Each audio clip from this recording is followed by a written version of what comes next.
बताना चाहूंगी कि जब मैं हिंदू धर्म में थी पहले, तो हमारे में जो है पूजा पाठ होती है, जैसे कि सभी को पता है कि पूजा पाठ होती है, तो मेरे घर में भी जाहिर पूजा पाठ होती थी, मैं भी पूजा करती थी। पर वो दिली सुकून नहीं मिलता है। पर जो चीजें मैंने यहाँ पर आके जब मैंने नमाज पढ़ी है, जो दिली सुकून मुझे नमाज के बाद मिला है वो अलग ही है। तो ये चीजें मुझे काफी अच्छी लगी कि मैं पूजा पाठ वहाँ करती थी, पर मैं बहुत कम करती थी। मैं मंदिर सिर्फ तभी जाती थी जब मेरे एग्जाम आते थे, डर की वजह से कि हाँ मैं एग्जाम में पास हो जाऊं, मैं तभी जाकर मंदिर जाती थी।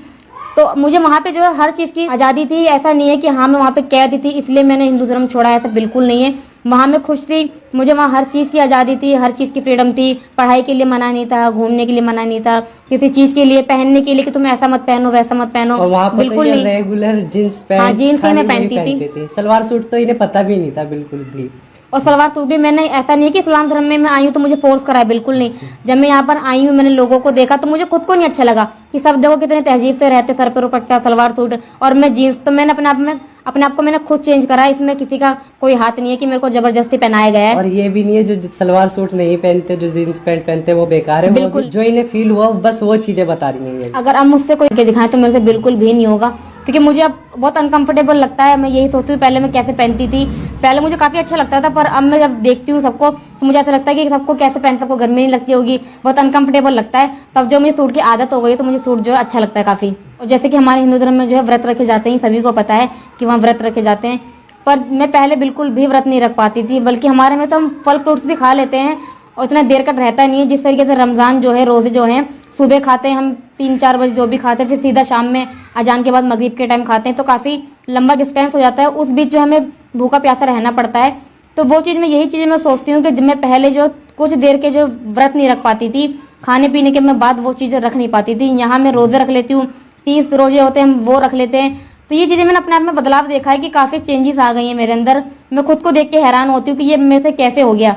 जो चीज़ें मैं सोचती थी, मैं अपनी फ्रेंडों को देखती थी कि वो रोजे रख के स्कूल आती हैं, तो मुझे काफ़ी हैरानी होती थी कि रोजे रख के स्कूल आती है बिना खाए पिए इतनी धूप में। सब बच्चे स्कूल में लंच करते हैं, उस टाइम पे सबको भले हम सुबह कितना भी खा के जाए, पर जब कोई सामने वाला खाना खाता है या लंच का टाइम होता है तो भूख लगी जाती है। तो वो लोग ऐसे रह लेती थी, पता नहीं कैसे रहती, मैं यही चीज़ सोचती थी। पर अब मुझे इस चीज़ का पता लगता है कि जब इंसान रोजे रखता है तो ऊपर वाला उसे खुद इतनी हिम्मत देता है। हम यहाँ रोजे रखते हैं तो हम पूरा दिन हमारा बहुत अच्छे से जाता है, भूख प्यास का तो पता ही नहीं लगता। आज जैसे कि रमजान का दूसरा रोजा है और हम दोनों ही जो है रोजे से हैं, पर बिल्कुल भी नहीं पता लगा। अब बस थोड़ा टाइम जा रहा है रोजा खुलने का, तो बिल्कुल भी ना भूख का ना प्यास का बिल्कुल ही पता नहीं लग रहा है। तो ये चीज़ें मैं देखती हूँ अपने अंदर, मुझे काफ़ी अच्छा लगता है कि हाँ मैं पहले जब घर पे थी तो मैं कुछ भी पढ़ती नहीं थी, मुझे कुछ पता नहीं था हिंदू धर्म के बारे में। मैं यहाँ इस्लाम में आई हूँ तो मैं कुरान पढ़ रही हूँ, मैं इस्लाम को जान रही हूँ, तो मुझे काफ़ी दिली सुकून मिलता है, मुझे काफ़ी अच्छा लगता है। तो मुझे अच्छा लगता है कि हाँ चलो मैंने सही डिसीजन लिया इस्लाम को कबूल करके। और हमसे यूज़र ने कल एक कमेंट करके पूछा था कि अब आप जो है नमाज़ पढ़ लेती हो, तो मैं ये बताना चाहूँगी कि हाँ जब मैं शुरू में आई थी तो मुझे कुछ भी नहीं आता था, मुझे काफ़ी दिक्कत हुई थी नमाज में, क्योंकि उसमें आयतें याद करनी पड़ती है। पर अब जो है मैं नमाज़ पढ़ लेती हूँ पूरी परफेक्ट, क्योंकि मैंने अब याद करी है, मैंने काफ़ी मेहनत करी इस चीज़ पर। अब भी मैं काफ़ी चीज़ें सीख रही हूँ, मुझे क्योंकि ज़्यादा नॉलेज अभी है नहीं, मैं इस्लाम को पढ़ ही रही हूँ, तो अब मैं जो है नमाज़ पढ़ लेती हूँ सही से। तो इस चीज़ की मुझे खुशी होती है, जब मैं नमाज़ पढ़ती हूँ तो दिली सुकून मिलता है, काफ़ी अच्छा लगता है नमाज़ पढ़ के। 5 टाइम की नमाज होती है, 5 टाइम हम नमाज़ पढ़ते हैं, बहुत ज़्यादा खुशी होती है हमें।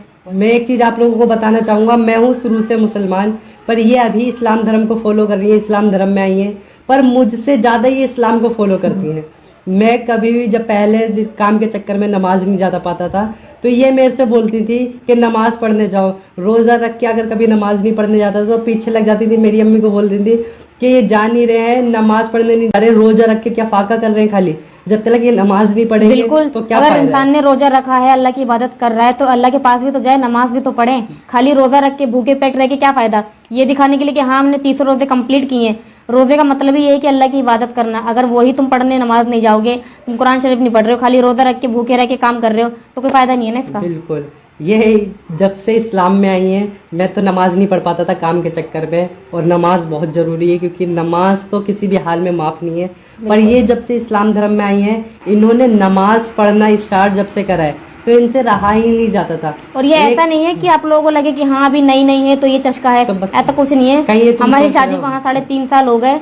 ये चीजें तभी मेरे अंदर चेंजेस आई, क्योंकि हाँ मुझे भी लगता है कि हाँ ऊपर वाले ने मुझे कबूल किया है, तो इसलिए मेरे अंदर ये चेंजेस आई है। तो मुझे काफी अच्छा लगता है खुद को देखकर। ये 5 टाइम की तो नहीं पढ़ पाती थी, पर धीरे धीरे इन्होंने पढ़ना स्टार्ट करा है तो इनकी आदत पड़ गई है।